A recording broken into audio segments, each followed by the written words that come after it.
وعلى آله وأصحابه ومن سار على نهجه إلى يوم الدين لا حول ولا قوة إلا بالله.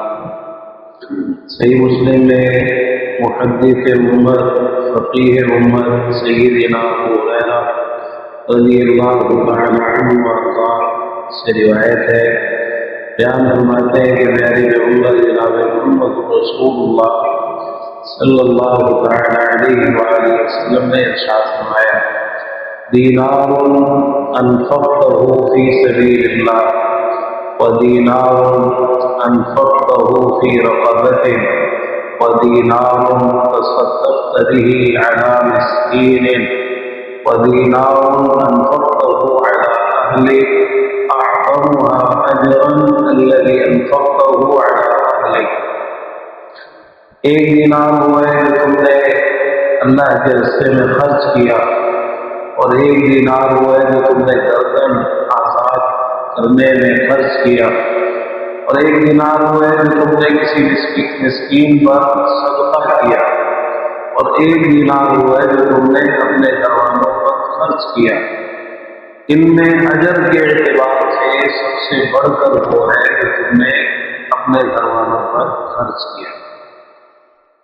یہ حدیث مبارکہ پیارے پیغمبر جناب محمد رسول اللہ صلی اللہ علیہ وسلم کی طرف سے ہمارے لیے بہت بڑی حوصلہ افزائی پر اور بشارت اور فضیلت پر مشتمل ہے. ہر شخص اس فکر میں ہوتا ہے کہ میں اپنے گھر والوں کے لیے کچھ کروں، تو ہمارا دین بھی اس چیز میں ہماری حوصلہ افزائی کرتا ہے اور ہمیں اس چیز کی رغبت دلاتا ہے اور شوق دلاتا ہے. عزیز بھائیوں، سیدنا ابو ہریرہ رضی اللہ عنہ اس حدیث کے راوی ہے. ہم نے ان کے نام کے حوالے سے پوچھ لیا تھا عبد الرحمن، لیکن ان کا قبیلہ کون سا تھا؟ تو بتائیں ذرا. آج مجھے میرا بیٹا کہہ رہا تھا کہ آج رستے دینا آپ نے سوال کرنا ہے. میں نے کہا چلو اس کی بھی بات پوری ہو جائے. سیدنا ابو ہریرہ رضی اللہ عنہ کا قبیلہ کون سا ہے؟ اچھا چلے دوسرے انداز میں سوال. رسول اللہ صلی اللہ علیہ وسلم کے پاس ایک مرتبہ ایک قبیلے کی شکایت ہے، تو آپ قبلے کی طرف ہو گئے، ہاتھ اٹھا دیے، اور لوگ یہ سمجھے کہ ابھی آپ ان کے لیے دعا کریں گے اور وہ ہلاک ہو جائیں گے. کون سا قبیلہ ہے؟ یعنی کوئی آپ میں سے ہو جو کافی پہلے لے کے بیٹھے ان شاء اللہ بہت ساری چیزیں لکھنے ہیں آپ. دوست قبیلہ سیدنا ابو ہریرہ رضی اللہ عنہ دوست قبیلے سے تعلق رکھتے تھے. تو سیدنا ابو ہریرہ رضی اللہ عنہ ایک دوسی ہے. ہم دنیا سے زیادہ معلوم ہے، لیکن جب نسب ذکر ہوتا ہے تو پھر ابو ہریرہ دوسی رضی اللہ عنہ ان سے پیار، اسی لیے ان کی کنیت ابو ہریرہ پڑ گئی. وہ اس حدیث کے راوی بیان کر رہے ہیں کہ رسول اللہ صلی اللہ علیہ وسلم نے فرمایا، آپ نے اس حدیث مبارکہ میں 4 طرح کے دیناروں کا ذکر کیا ہے. دینار اور درہم کس کا ہوتا ہے؟ چاندی کا. اور دینار کس کا ہوتا ہے؟ سونے کا. اس وقت یہ بڑی قیمتی قرض. آج بھی دنیا کے اندر سونا جو ہے اس کی ایک ویلیو ہے، اسے بڑا اونچا سمجھا جاتا ہے.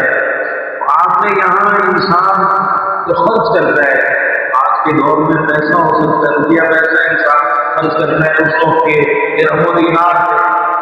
تو انسان ایک دینار وہ ہے جو اللہ کے راستے میں خرچ کرتا ہے، اللہ کے راستے میں دیتا ہے.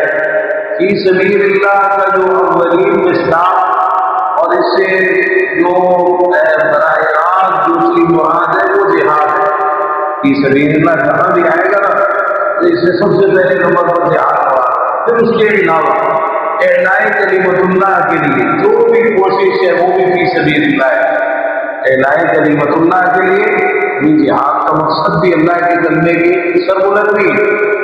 تو اعلاء کلمت اللہ کے لیے جو بھی کوشش ہے وہ فی سبیل اللہ ہے، اس میں پھر مدارس بھی آ جاتے ہیں اور دوسری ساری جو اس کا مقصد اللہ کے دین کی سربلندی۔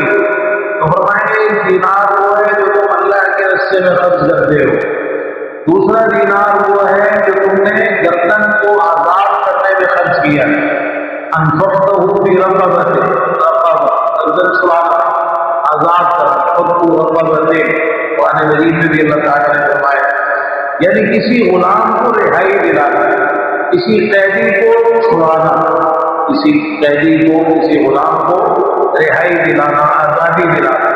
ایک دینار وہ ہے جو تم اس میں خرچ کرتے ہو، تیسرا دینار وہ ہے جو تم کسی مسکین پر صدقہ کرتے ہو، مسکین پر صدقہ کیا، وہاں خرچ کر دیا، چوتھا دینار وہ ہے جو تم اپنے گھر والوں پر خرچ کرتے ہو، یا اپنے گھر والوں کو سب سے آخر میں ذکر کیا ہے۔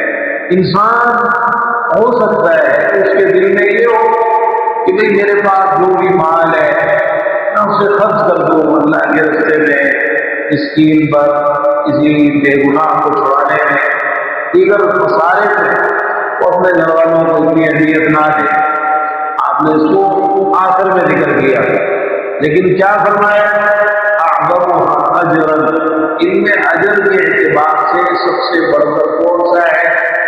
وہ جسے آپ نے پہلے نمبر پر ذکر کیا نہیں، جسے دوسرے نمبر پر ذکر کیا نہیں، جسے تیسرے نمبر پر ذکر کیا نہیں، جسے چوتھے نمبر پر ذکر کیا فرمایا الذی انفقته علی اہلہ، جو تم اپنے گھر والوں پر خرچ کرتے ہیں، یہ اجر میں سب سے بڑھتا ہے۔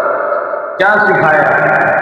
یہ سکھایا کہ دیکھو انسان فطری طور پر اہل و عیال پر خرچ کرنا پسند کرتا ہے، اس کی فطرت مائل ہوتی ہے اپنے اہل و عیال کی طرف، اپنے بیوی بچوں کی طرف، اپنے گھر بار والدین، اہل میں سب شامل ہیں، ان کی طرف مائل ہوتا ہے نا فطری طور پر۔ شریعت نے اس کے اس میں اعلان کی حوصلہ افزائی کی، لیکن اس میں یہ ہے کہ فضول خرچی نہ کرے اور تکبر نہ کرے۔ دوسرا یہ ہے کہ اہل و عیال پر خرچ کرنا یہ ان کا حق بھی ہے، اللہ تعالیٰ نے مقرر فرمایا۔ یہ نہیں ہے کہ انسان کو چھٹی دے دی گئی، کون ادھر مرضی پیسہ اڑائے، اہل و عیال پر خرچ نہ کرے، اپنے گھر والوں کا خیال نہ رکھے، نہیں، یہ اس کی پہلی ذمہ داری۔ یہ جو ضروریات ہیں ان کو پورا کرنا ہے، یہ مرد کا کام، کمائے گا، محنت کرے گا، مزدوری کرے گا، لے کے آئے گا، بیوی بچوں کا خرچ اس کے ذمے ہے۔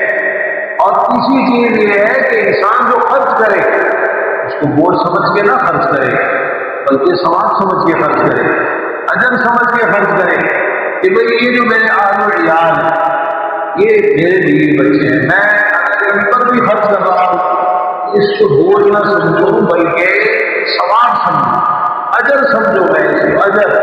پانچویں بات یہ ہے عزیز بھائیوں کہ انسان ہر وقت نیکی کی نیت کرے، نیکی کا متلاشی رہے اور نیکی کا حریص رہے کہ اگر ایک لازمی چیز جو اس کے ذمہ ہے وہ بھی وہ کر رہا ہے تو نیکی کی نیت سے کرے، اس کے دل میں ہر وقت نیکی کی نیت ہونی چاہیے، نیکی کا ارادہ ہونا چاہیے اور نیکی کا جذبہ ہونا چاہیے۔ یہ ہے کہ انسان کی زندگی نیکیوں میں بسر ہو سکتی ہے اگر انسان اپنی نیت کو ٹھیک کر لے۔ انسان اپنے بیوی بچوں پر خرچ کرتا ہے لیکن نیکی کی نیت سے اور نیکی کے ارادے سے کرے اور بوجھ سمجھ کر نہ کرے بلکہ ثواب سمجھ کر کرے، آپ ہمارے لیے اجر میں سب سے بڑھتا ہے جو انسان نے اپنے گھر والوں پر خرچ کیا۔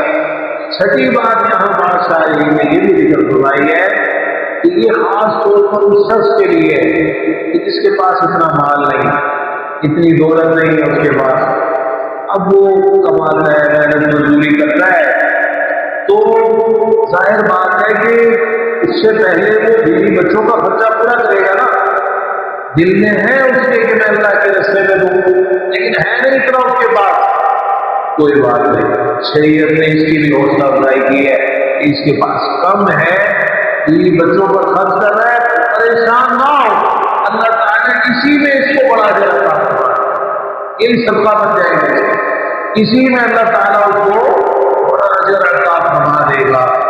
اس کے پاس ہے نہیں اتنا، وہ بھی بچوں کا خرچہ بڑی مشکل سے پورا کرتا ہے، ان کی ضروریات بڑی مشکل سے پوری کرتا ہے، کوئی بات نہیں، یہی خرچ کرنا اس کے لیے اجر کے اعتبار سے سب سے بڑھ کر۔ اور ساتویں بات یہاں یہ بھی ہے کہ کوئی یہ نہ سمجھے کہ صرف یہ بچوں پر خرچ کر لیا جائے تو بس یہی کافی ہے کہ اجر میں سب سے بڑھ کر ہے، بس یہی کافی ہے، نہیں، باقی مسائل وہاں بھی خرچ کرنا ہے۔ اسی لیے ہم نے یہاں اوروں پر خرچ کرنے کا بھی ذکر کیا ہے، اللہ کے رستے میں دیا، مسکینوں پر خرچ کرنا کیا، گردن آزاد کرنے میں خرچ کیا، یعنی اور جگہوں پر بھی انسان نے خرچ کرنا ہے، لیکن بیوی بچوں پر جو خرچ کر رہا ہے نا یہ بھی اجر کے اعتبار سے کم نہیں ہے۔ یہ نہ سمجھے کہ اگر میں کسی مسکین کو دوں گا وہی میرے لیے زیادہ اجر کا باعث ہوگا، نہیں، اہل و عیال پر خرچ کرنا اچھی نیت اور ارادے سے یہ بھی اس کے لیے زیادہ اجر کا باعث ہے۔ اللہ تعالیٰ مجھے عطا فرمائے کہ ہمارے عقیدے، عبادات، معاملات، شکل و صورت، لباس، کاروبار، تجارت، چلنا پھرنا، اٹھنا بیٹھنا، سونا جاگنا، اخلاق، اخلاق، کردار، خوشی اور غمی، یہ تمام امور سب کچھ پیارے پیغمبر جناب محمد رسول اللہ صلی اللہ علیہ وآلہ وسلم کے طریقے کے مطابق ہونا چاہیے۔ ربنا تقبل منا انك انت السميع العليم وتب علينا انك انت التواب الرحيم وصلى اللهم تعالى على نبينا محمد وعلى اله وصحبه اجمعين سبحانك اللهم وبحمدك اشهد ان لا اله الا انت استغفرك واتوب اليك والسلام عليكم ورحمه الله وبركاته۔